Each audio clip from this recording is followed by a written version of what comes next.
เอากราบทักทายสวัสดีเด้อพ่อแม่พี่น้องเสนอเมนูได้อาหารดีได้มื้อนี้ทุกคนนะปล่อยปลาทุกคนนะมีโอกาสได้กินของดีแล้ว เอามาเบิ่งนำกันทุกคนนะปลาที่เขาก้อยมื้อนี้ก็คือปลานิ่นนะทุกคนเลย ซ้อมไว้ซ้อมไว้ ชอบมาก เดี๋ยวไปดูเพื่อนมาเท่าให้กินบ่เป็น ส้มโอ้ย ใช้เนื้อมันอยู่ในนั้นบ่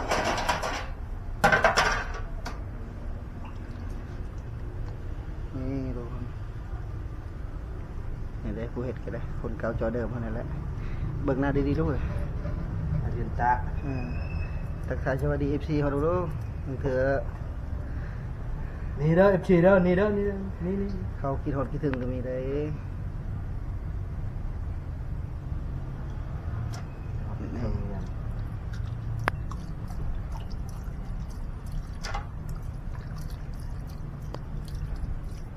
บ้านเจ้ามีบ่แบบนี้ นี่ทุกคนนะเนื้อปลาเขาก็ได้ เดี๋ยวเยอะลำ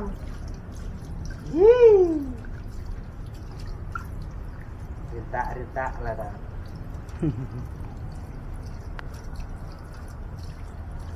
ยังไงเท่าไม่เท่าบอกเห็ดกับเขาเห็ดบ่เป็น เราปัจจุบันไม่เท่าเห็ดกินบ่เป็นวะ แล้วก็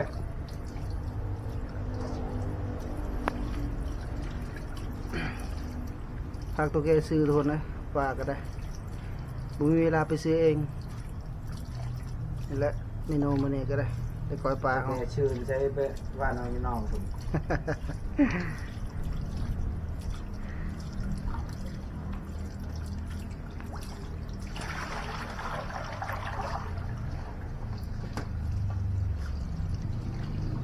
นี่ทุกคนน้ำเขาก็เดือดแล้วเดี๋ยวนี้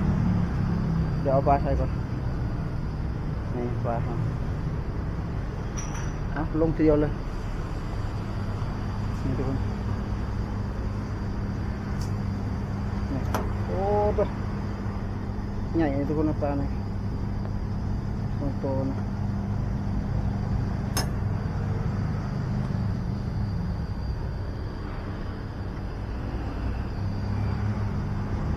ปิดไว้ก่อนทุกคนเลยไปเบิ่ง ผู้ช่วยปลาก่อนนี่ก็เริ่มแห้งหมดเลยทุกคนเลยบริหดมันนี่เมื่อคืนนี่ก็หวังว่าฝนจะตกบ่ตกซ้ำทุกคนนี่ให้ทุกคนได้เบิ่งกันนี่ทุกคนเห็นปะ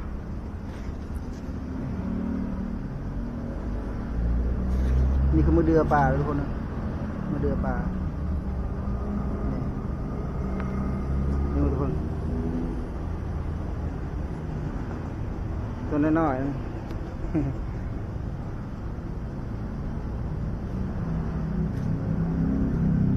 ไปเบิ่งผูกเห็ดปลาก่อนนี่ปลาเขาก็ ตอบต่อยและแอนที่ไล่คอยเป็นกระคอยเยอะอายุกระดังสองสามประมาณนั้น นี่เมนูเอามาหนึ่งก็ได้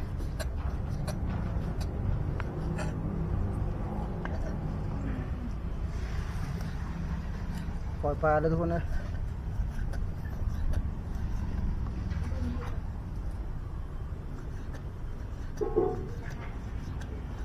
เป็นไรทุกคนพอได้อยู่เฮือนพระเท่าได้อยู่บ่ เฮ็ดเด้อ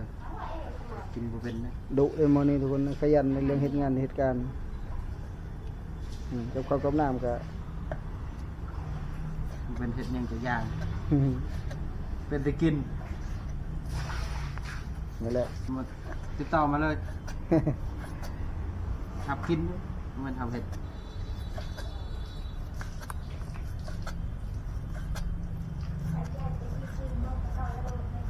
เพื่อผู้สาวเบิ่งกับนี่แหละบางทีเขากินหอนคิดถึงกับนี่ กล่าวทางใดเด้เนาะ ภาคทามผู้สาวดูเป็นได้ดำนานะ เมื่อยอยู่ว่าดำนานะ ว่าแล้วเนาะดำนามันก็เมื่อยหั่นแหละอยู่ซื่อๆมันก็บ่เมื่อยแหล้วทุกคนเลย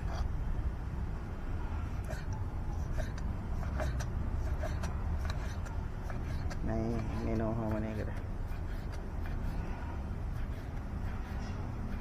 ผักกับผักแกมก็ยังอยู่ตลาดทุกคนเลยยังบ่ได้ซื้ออยู่ทุกแกกำลัง ไปหาเบิ่งอยู่ผักที่สั่งจากได้หรือบ่แหละ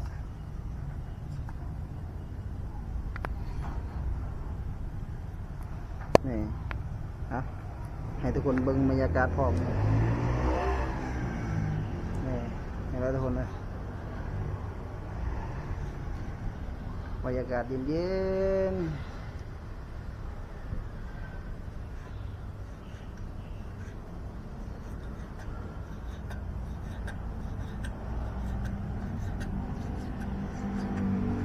นี่ทุกคนผักกับผักแกมมันก็ได้ ซื้อมาแล้วเด้อ 4-5 พันตาประโยชน์โลกะ ผักเอาไปนี่ได้เอาไปแช่ก่อน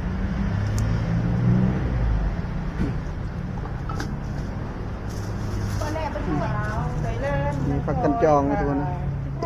กันจอง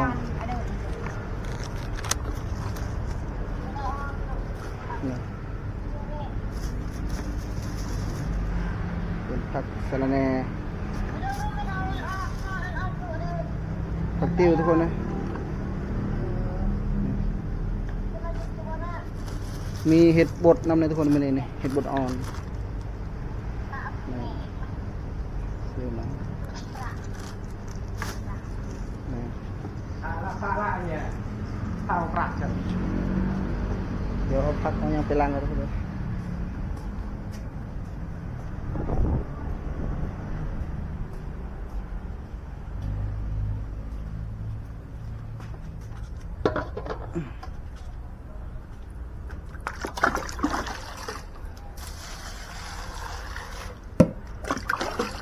แช่ผักก่อนทุกคนนะ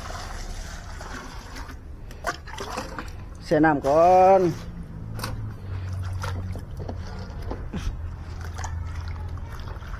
นี่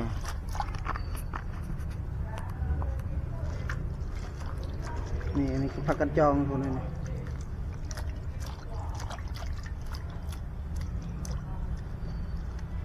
เอาแช่ไว้นี่ละ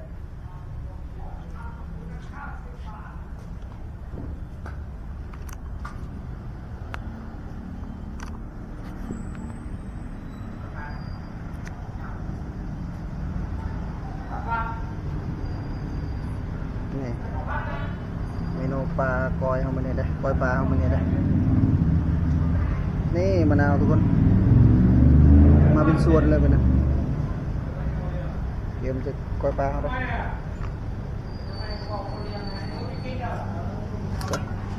นี่ต้มปลาเขาก็ได้โอ้โห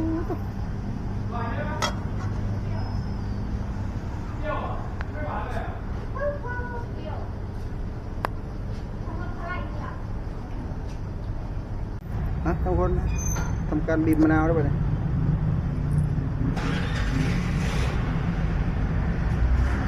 เอาเม็ดมันออกก่อนใส่ทั้งเม็ดหรือไปได้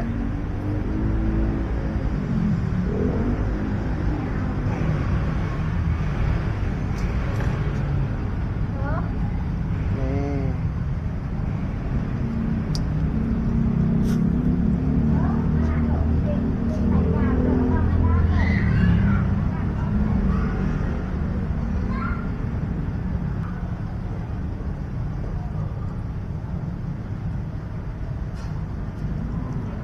มีแต่เห็ดบดอ่อนนะทุกคนในวันนี้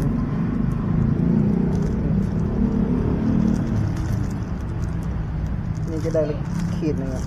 หรือ2 ขีด 3 ขีดนะครับตามเดิม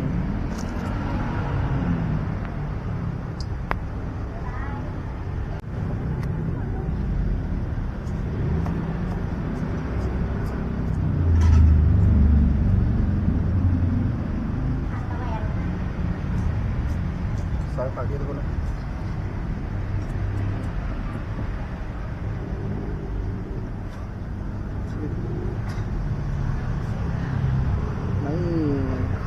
ำลังจะสุกเลยทุกคนนะ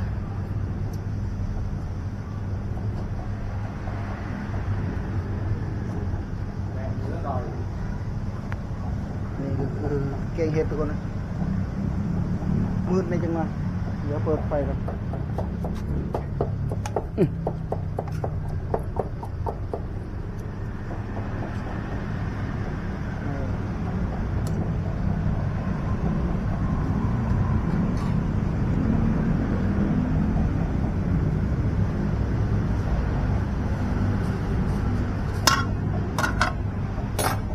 ต้มเอาไปแล้วทุกคนนะ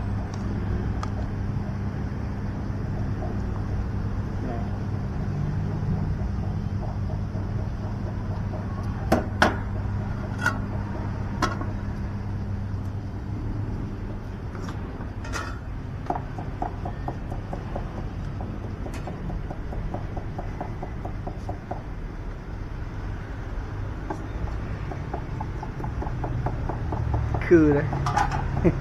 คือกระซอยซ่า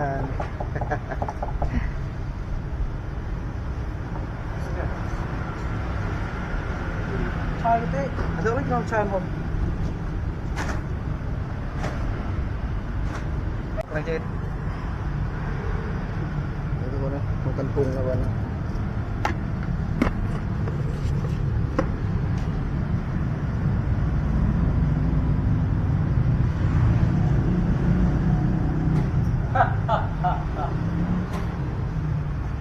ฉันหายใครหักขาดตัวนี้ไป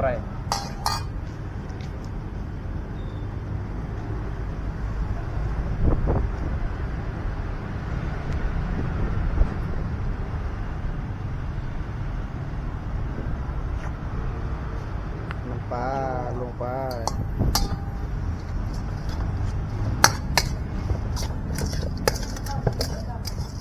เจ้า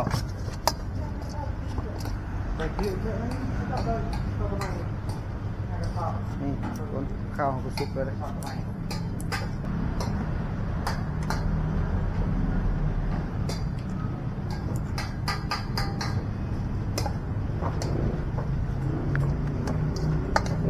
ย้อนแสง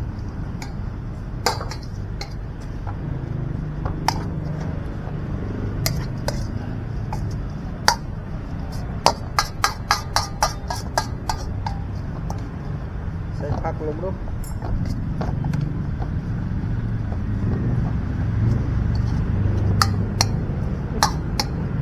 มืดฝนคือฝนจะตกทุกคนนะนะ Nhà lôi á, đơn được. คือฝนจะตกนะหากฝนตกจังเทื่อ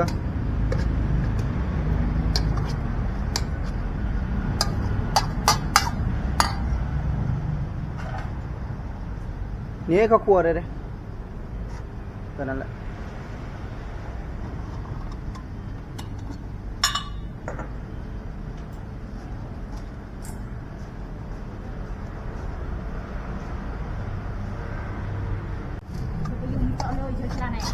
ก็ Cua bì mẹ Chúa đợi chứ นี่ทุกคนผักเขาก็เปลี่ยนตะกี้เรียบร้อยเลย Cái nhà gì này cơn lọc cơn lọc. พายุจะเข้าแล้วทุกคนเลยนะตรงนี้มืดแล้วผมมืดตื่นๆโอ้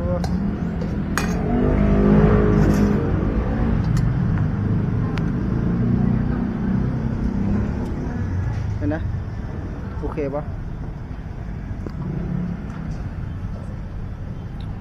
มาชิมมึงก่อน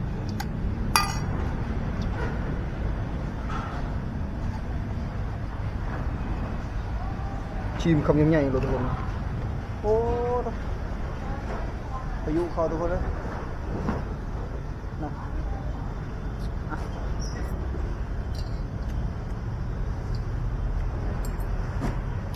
ก็แคบๆกับเขาแคบไปเลยนี่มันไปเมื่อไหร่ทุกคนนะกู Rau.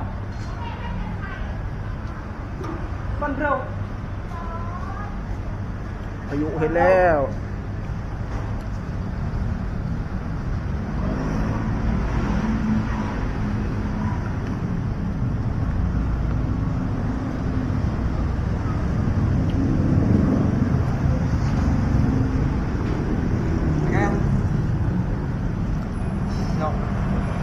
อ๋อเจ้าพายุเห็นแล้วทุกคนเอ้ยกับข้าวหอมเบิ่งนะ ชวนมาเลยเอ็ดอะไรกิน ลูกค้ามาซื้อแล้วทุกคนเด้อต้มถุงหนึง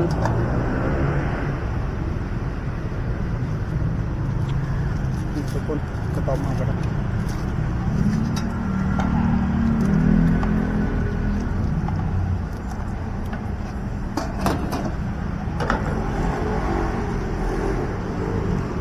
ถุงละ10 บาททุกคนนะ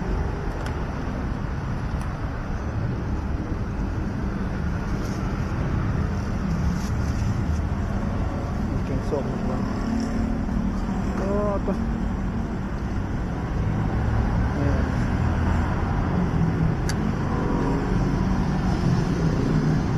มีแต่แนวแบบคักๆทุกคนนั่นนะ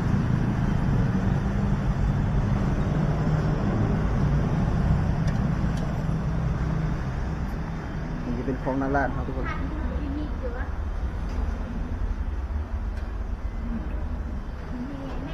พายุเข้าทุกคนเอ้ยลมแห้งเลยนะ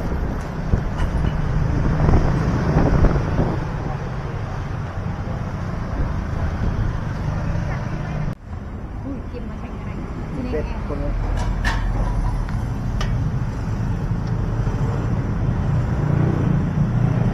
พวกเขากินเยอะตกลงมาเลยนะพายุพัดโอ้ล่วงประมาณแล้ว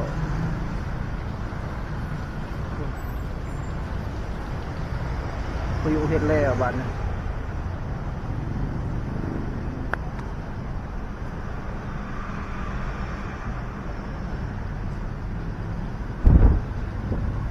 มาเบิ่งกับเขาให้ต่อทุกคนบัดนี้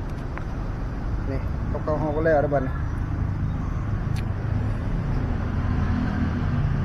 นี่ข้าวห่อกันเต็มติบบักใหญ่ทุกคนเลยนี่ทุกคนนี่คือพายุเห็นเมื่อกี้ได้ดินี่ขาดไปเบิดเอาทุกคนมากินข้าวกินน้ำนำกันมานี่จะเป็นซุปทุกคนนะนี่จะเป็นออมเห็ดนี่กับข้าวกับน้ำมาก็ได้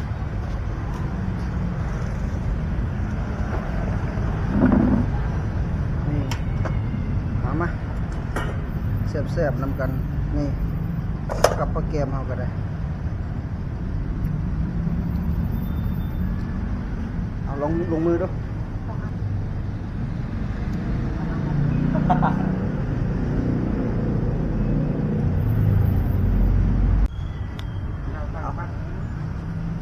จันทร์กันบัตร อ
แกงเก็บก่อน